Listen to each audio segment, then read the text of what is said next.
Yutrai kisanatna Bunpan pagkiben yau Hangta trayulaya Armun natinong kansmil Lasana lembatu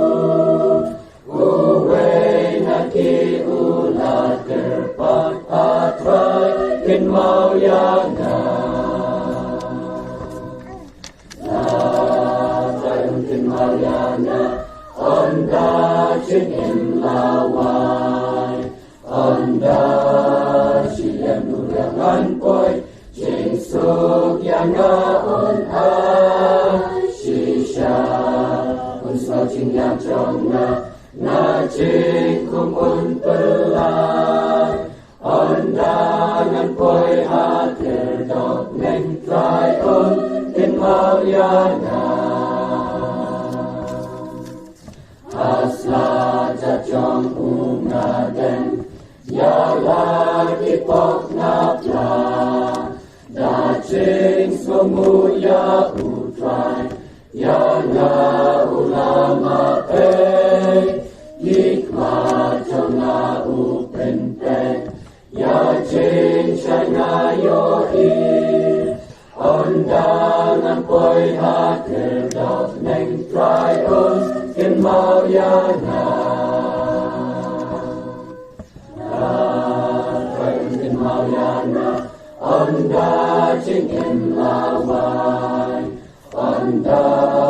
siyang durangan po'y Cing suk yang ngaon ay Shisha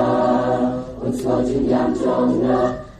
cing kumun pelay Ondangan po'y hatir dok neng trayon kinmauyana Kadlo kacing snow melon Usya haloding na Tenrei kacing yap jongku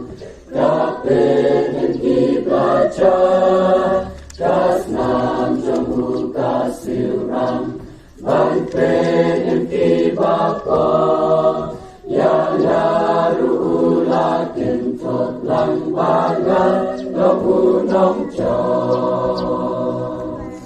Latayong kinmauyana Onda chingin laway Onda siyang nurangan po'y Ching suk yang ngaon ay Shisha Unsau ching yang chong na ching kumun pelay Ondangan po'y hatir dok neng trayon kinmauyana